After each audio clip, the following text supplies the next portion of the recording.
Binaria Ancol punya bisnis baru. Pusat hiburan di Pantai Teluk Jakarta itu sekarang mulai menjadi pusat perdagangan kerang hijau. Bisnis baru ini sebenarnya sudah dirintis sejak Maret tahun 1980 oleh Badan Pelaksana Pembangunan Ancol bekerja sama dengan Lembaga Oseanologi Nasional. Tetapi baru menjadi bahan pembicaraan setelah Gubernur Cokropranolo ikut mengkampanyekan bahan makanan dari laut itu. Panen pertama kerang hijau itu dilakukan oleh Presiden Soeharto dalam sebuah upacara yang cukup meriah Sabtu minggu lalu. Dengan menumpang kapal motor Andini, Kepala Negara berada di daerah peternakan dan memanen kerang hijau yang menempel di batang-batang bambu. Tempat pembudidayaan hasil laut itu terletak sekitar 150 meter dari pantai hiburan Binaria. Kerang hijau itu berkembang biak dengan menempel pada ruas-ruas bambu yang dipancangkan ke dasar laut. Selain bambu yang berjumlah 5.000 batang itu ada pula beberapa rakit bambu yang menjuntaikan tali tempat kerang berwarna hijau itu hidup dan berkembang biak. Areal peternakan itu meliputi 1 hektar. Usaha yang nampaknya sederhana itu ternyata membawa hasil yang lumayan. Sekali panen, 7 bulan, dari areal seluas 1 hektar bisa dihasilkan 100 ton kerang. Menurut Sukiman, General Manager Gelanggang Samudra Ancol yang menangani pemasaran, harga jualnya sekitar 400 kilo. Itu berarti dari bisnis kerang hijau ini, Ancol bisa memetik untung puluhan juta rupiah sekali panen. Karena ongkos produksi plus upah 4 karyawan yang menangani peternakan yang masih dalam taraf percobaan itu hanya sekitar 9 juta dalam waktu 7 bulan. Tetapi biaya penelitian selama 2 tahun mencapai 25 juta. Ciputra, pimpinan BPP Ancol, yang tajam penciuman dagangnya itu memperhitungkan pembudidayaan kerang hijau seluas 1 hektar sama hasilnya dengan beternak 200 ekor sapi. Ia kelihatan puas dengan proyek tersebut sehingga dia punya rencana untuk memperluas peternakan itu dengan 5 hektar lagi.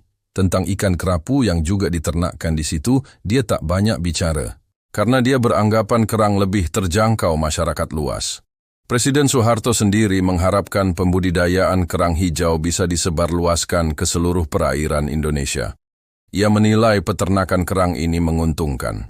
Selain mudah, diternakkan dan tidak memerlukan modal besar, pembudidayaannya tidak sampai merusak lingkungan. Lapangan usaha ini penting untuk meningkatkan penghasilan nelayan dan meningkatkan gizi masyarakat, katanya. Belum jelas perairan mana saja yang cocok untuk peternakan kerang hijau ini. Tetapi di daerah Riau, orang juga mengenal jenis itu. Mereka menyebutkannya kapal-kapalan. Restoran-restoran Cina mengenalnya sebagai kaung-kaung. Sekalipun masa panennya 7 bulan sekali, jenis makanan hasil laut ini bisa hidup sampai 4 tahun. Buat daerah pantai yang jauh dari kota, masalah pemasaran mungkin menjadi kesulitan kalau peternakan di Ancol itu mau ditiru. Buat Ancol pasar tak jadi soal.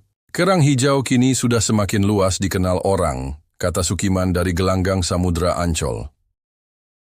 Bulan depan dia merencanakan memasarkannya ke berbagai pasar di ibu kota, termasuk supermarket.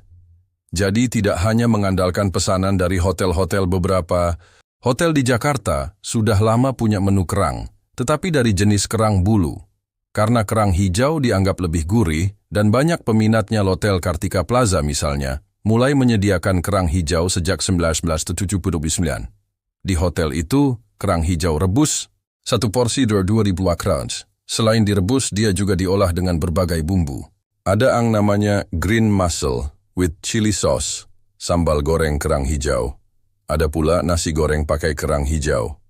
Menurut Sidik Darwis dari bagian restoran hotel tersebut, seminggu dia memerlukan 60 kilo. Dulu suplai kerang itu tidak teratur dari pasar ikan. Tetapi sekarang setelah ada di Ancol tinggal angkat telepon saja, katanya.